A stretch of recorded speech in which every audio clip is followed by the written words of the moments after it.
Welcome to Spooky Dookie, where we dookie on all the spookies. I'm Casey. And I'm Leah. And I'm Mikhail. Yep. He's seen this movie with me. We watched it at a friend's house, and it was disturbing. Yes. I was scared. I probably screamed a couple times. We did not finish it, right? I made her stop it halfway through. Sorry about that. So I'm just gonna get into it. We just go over the movie because that's what that is. Creepy girl. So it starts off with introducing Anne, which is the mother of 2 children, and she's coping with the recent death of her mom. Yes, I said mom, not mom. That's the correct pronunciation. Okay, whatever you believe. Okay.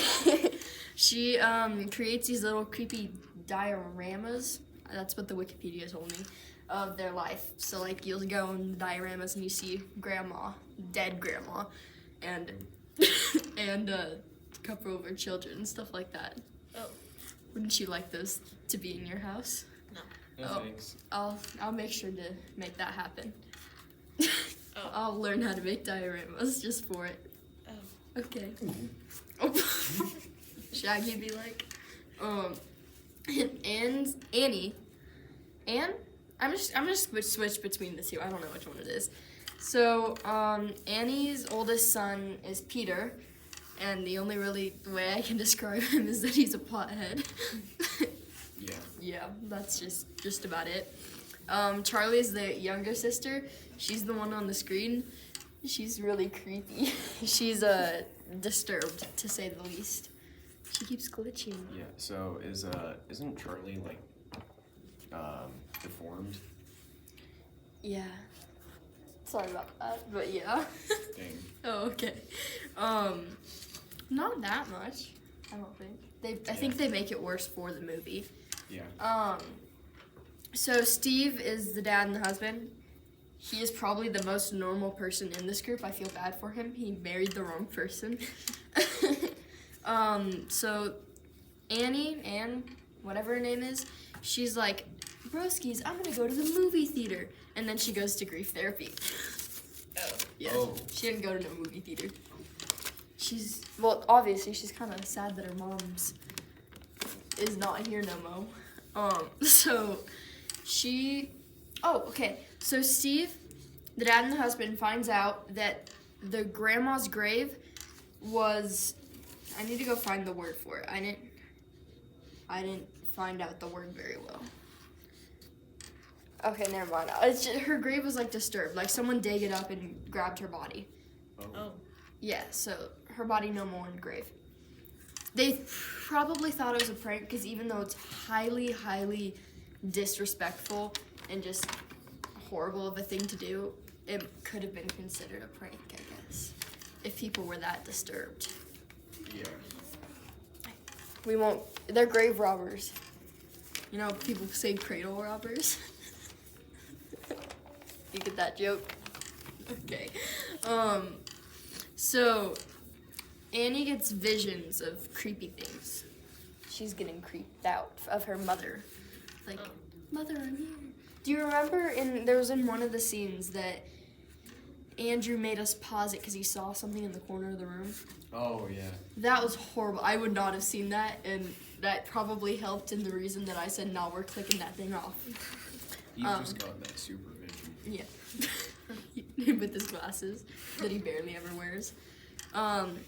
So they find out that in the family, like when they figured out how the grandma died and a lot of the other of her relatives, that mental illness causes death in their family. So if your brain's a little off, you're gonna die or something like that, you know? So the brother named, what was his name? Peter. Yeah. Lies about him going to a party and saying that he's gonna go to a school function. That's a mistake. Oh yeah, I know what's coming up. And because he says that it's a school function, the mom, Anne, makes him take the little sister, Charlie. She's like 13. So he has to take Charlie. Oops. Is all I'm gonna say. So Charlie's left alone because he goes and does his little pothead thing. So she's alone, and she's like, "Ooh, yum, some cake." She eats some cake. Cake don't go well. She's allergic to cake. Boom. So I think because it has peanuts in it, like peanut butter or something like that. So she goes to find her brother. She finds her brother.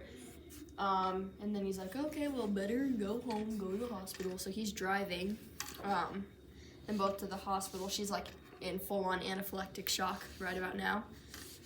Can't breathe. You know? Yep. So, like I said, she can't breathe. So she tries to get air by sticking her head out the window of the car. Whoops. So yeah, she gets decapitated by a pole because he swerves to miss a deer. Yeah. So Charlie's kind of gone by now. No head either. So this is the really bad part. He continues to drive home just like nothing happened. He's just like, and he knows what happens. And he just parks in the garage and goes to sleep. And the next morning, the mom finds the decapitated body in the car. Because he didn't tell them. This was about the point where I was like, yeah, we're clicking this movie off. And we watched Blair Witch or something like that instead. Ooh, that's a good one. But yeah, ugh. And it like really showed it. Like it wasn't blurring nothing. Kind of just Mm-hmm.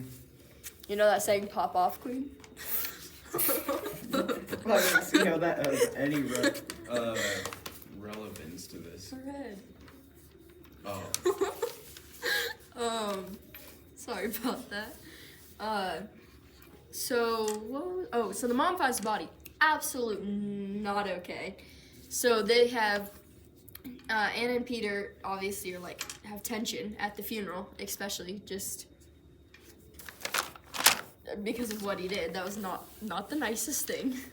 And so there's this story that she tells someone in her support group, Joan, about her sleepwalking and she sleepwalks into one of her kids' rooms and finds out that they all have paint thinner on them, and she has a match in her hand, and paint thinner is flammable. So she's about to pull the ending of Scream 1, or not Scream, of Smile 1, if you'll know what I mean. She lights herself on fire. She doesn't, but she was about to with the rest of her family. That would have been a bad decision. So she wakes up like that. She tells someone at the support group named Joan. Joan advises to use a seance as a form of communication to Charlie. I would never do a seance or get a Ouija board. And not just because people have superstitions about it, it's because I feel like the only thing you're contacting through that is demons, and why would you want to associate yourself with that unless you're helping people get rid of them? That would be a fun job, being a demonologist. And Lorraine Warren. Yeah, that would be fun. I would do that. Scary. Yeah, and I mean, if you get ordained by the Catholic Church, you can perform exorcisms. Yeah. How the heck cool would that be? That'd be Absolutely terrifying, but Yeah. I would do that. That's not what I'm gonna do, but I would. So she's like, oh, sure, yeah, let's do a seance. And then she convinces her whole family. Steve, bro's just like, sure, whatever. Peter's like, oh, I'm haunted too, let's do it. Or something like that. I don't know what he does, because I didn't watch this part of the movie. We clicked off. But, so she convinces them all, and there's poltergeist activity at the seance. Like, poltergeist activity is messing with people most like throwing objects and kind of like tapping them and not doing any physical harm, but tapping, yeah. Sorry. But yeah, that's poltergeist activity. But this isn't poltergeist activity because poltergeist can't possess someone, and Anne gets possessed. Ooh. She's not dead yet. Emphasis on that yet. So Steve is like, cool, gets some water and pours it on Anne, and then she's not possessed anymore. No more demon. Oh. I don't know how that happened, but they're scared in water. So yeah, she thinks that Charlie is attached. There's still a pencil on the roof. That's still Tyler's doing. I forgot about that. Tyler did that? Yeah, in the middle of a podcast, He Oh my got on the gosh. top of a chair and then put a pencil. I'm pretty sure that's I my bet I could pencil. grab that. You want to try? Yeah. Okay. Intermission for pencil grabbing. Oh, Got it. we're not even gonna get it. Use a chair. Nope. Slay. I got it. Oh, my pencil. I think that's mine. It's gonna be mine. There's no lead. Yeah, now there's extra no lead because I dropped that. Okay. Anyways, thank you for pencil. Yep. Anne thinks that Charlie is attached to the sketchbook. It's obviously not true. Pretty sure Demon is because when she throws the sketchbook in the fire, it makes her clothes start on fire. Uh-oh. Burn. Can't finish that sentence, but she's going up in flames a little bit. Obviously, she stops that because it wasn't too big of a fire. She next goes to Joan's house. I think I remember this. Only going to Joan's house because I just wasn't paying attention for a little bit, and then she went to Joan's house, and then I was like, nah, dude, we're done. It was horrible. She got decapitated. Yeah, dude. It was really gory. Yeah, and I mean, I watched Saw, and that was like way worse than Saw, and like 17 million people's heads get cut off in Saw. Not that much, but And one child's head gets decapitated. Okay, but yeah. It looked way too realistic. And it came out of nowhere. Like you're like, okay, chill. We're just driving home. Boom, deer here. Boom, pole. Boom, head get knocked off by pole. Blunk. Yeah, good end to that sentence. So she goes to Joan's house, and Joan's not there, but the mat in the front of Joan's house looks like Anne's mom's work. Like Anne's mom made mats and stuff like that, and that mat looks like it came from that. So she's like, oh, connection, possibly, probably, yes.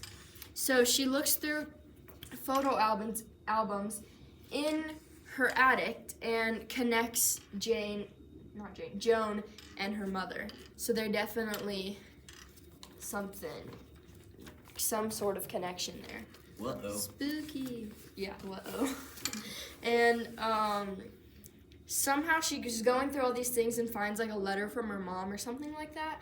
And it says that a demon named Paimon wants to inhabit a male host. Why did he kill Charlie then? Do I know? No. So that's kind of scary. Just a little information button in there that Paimon's somewhere. I think that's his name. It's Paimon. Oh, and also knowing a demon's name, Ed, Lorraine, and Lauren taught me this, gives you power over them. Conjuring 2, brothers. Sorry. But I think that one's name and that one is Vanek or Valak, I think. But anyway, totally unrelated. Yeah.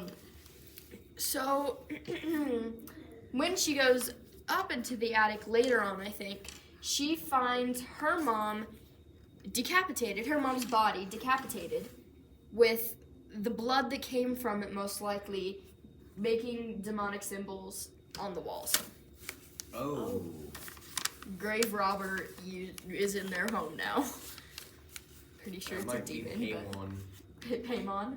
Paimon. It's like Paimon, but Paimon. M instead of N. Paimon. You gotta pay me, Mon. I don't know. You gotta pay it forward, Mon.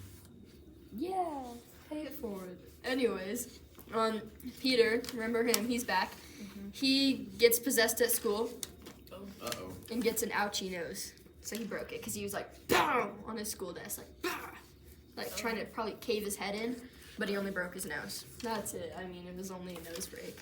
It's only a nose break. Not a big deal. It does hurt. But so Annie shows her husband Steve the body. It's like, here, bro, wanted to show you something cool. It's my mother's decapitated body. No, she didn't show it like that. She was like, come here, I have something to show you. Or something like that. I don't know how she did it. I didn't watch it. But she asks him to burn the sketchbook, even though that would burn her, just because she thinks that would ultimately get rid of the demon.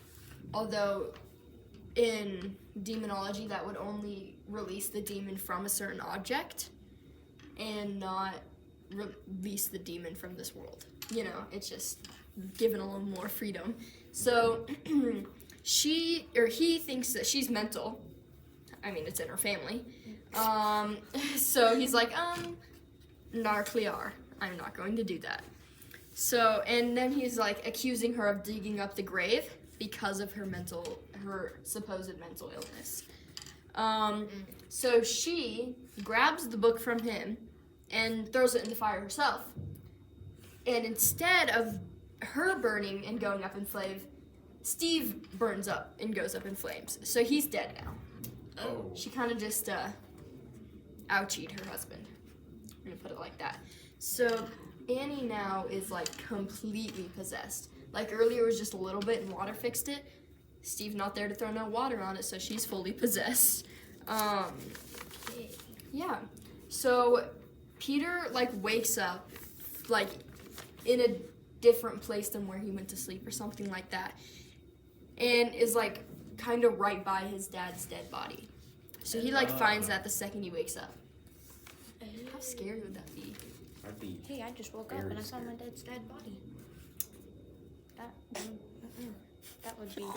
That'd be like. Oh! Why'd you scare me so bad? I was just acting out. Oh, Mikhail's the best at jump scares. No, you're just really easy to scare. Yeah. Okay. I mean, I could just say cheese while standing behind you and you'd get scared. You can just say Cheese. Okay, I'm gonna stop being so aggressive, guys. After he wakes up, Annie chases him into the attic, where she decapitates herself with a piano wire. Oh, so this entire family is just getting decapitated or burned. Yeah, 3 of them got decapitated. 2 got burned, but 1 didn't die because they got burned. ouchie. Oh. One got decapitated and burned. Didn't she light on Oh, fire? yeah. Yeah.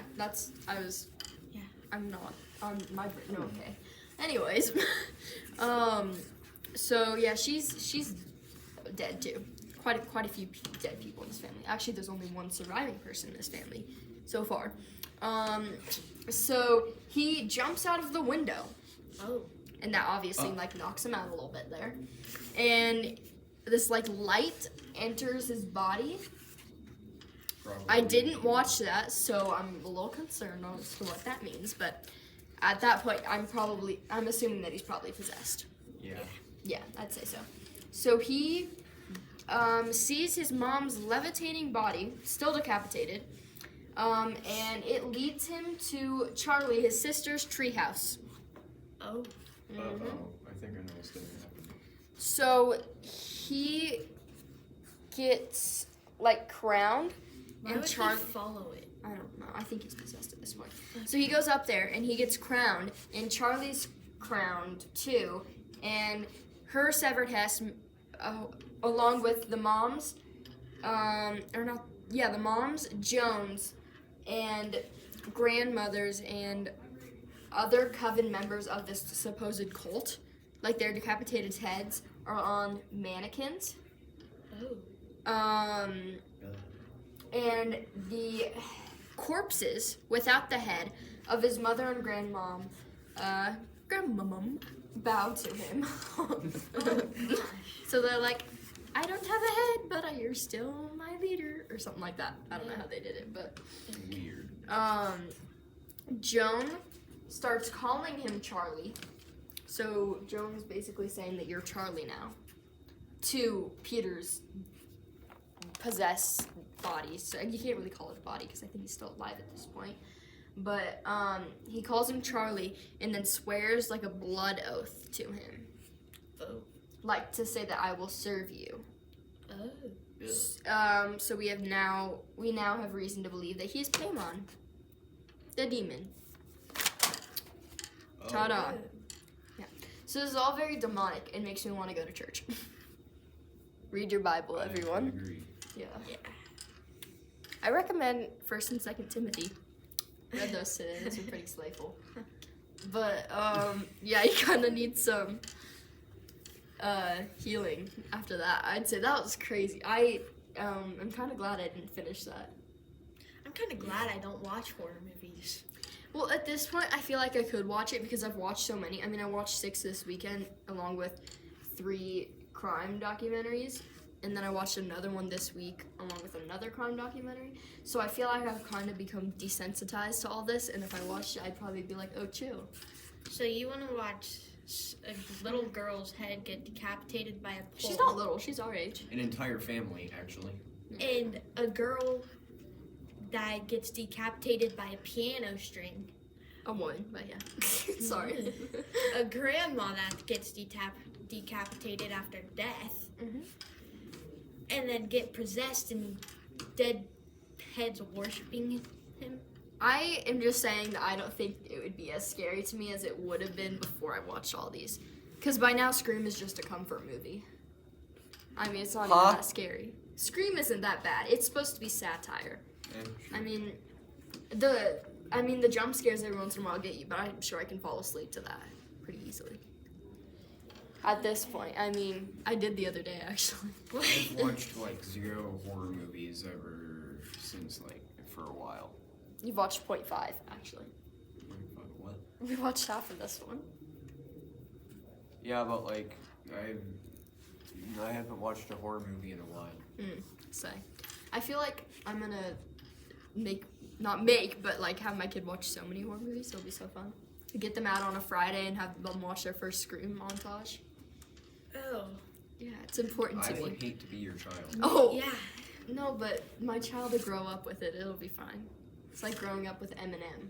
I grew up with a psychopath. No. Make them watch horror movies. You gotta watch this horror movie at this No, time. I'm not gonna make them. I'm just gonna be like, I will let you watch your first horror movie when you're 9 years old. If she was, That's when I watched mine, but I won't have him watch the same one I watched because that was way too traumatic. Which one did you watch? Split. It was a guy with multiple personality disorders that kidnapped 3 girls and ate 2 of them. We'll have to cover that. wait, I sometime. feel like I know what that movie is. I feel like The same actor who's the dad in Speak No Evil is the main protagonist in this one, except he's bald in this one. You maybe watched not. that when you were 9? My mom kind of forgot what it was about. And it didn't help that the main character's name was Casey, so it kind of made it more, like, personally scary. oh, Yeah. Oh my god. So if I don't name my kid Casey, which I won't, then they should be fine. I feel like if you were a teacher, you'd be like, all right, so your homework for tonight is to watch this horror movie. No, I won't. I won't be a teacher, actually. Well, yeah, you would not be a good teacher. Yeah. Well, teachers get judged more, and it's harder for them to get into heaven because everything that they say gets like onto other people. You know what I'm saying? So just making life harder for you. I mean, commendment to all the teachers. Are you confused?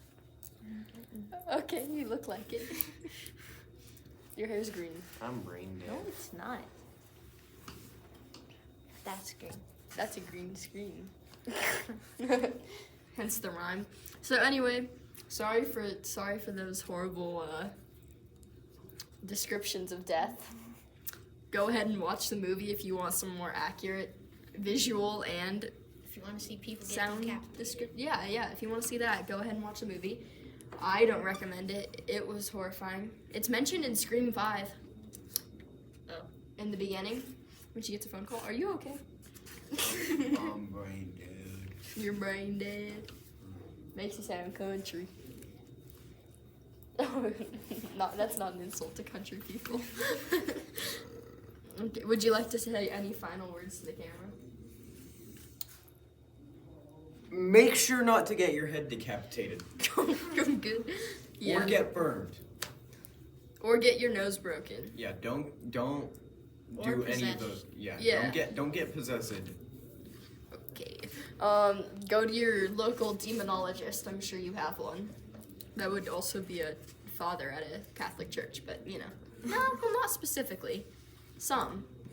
I'm going on a tangent. Yeah. Sorry for all of the horrible descriptions. I know I already said that, but they're horrible enough to get 2 apologies. And hopefully you never have to get decapitated, possessed, burned, or nose broken. The latter is more common, but you know.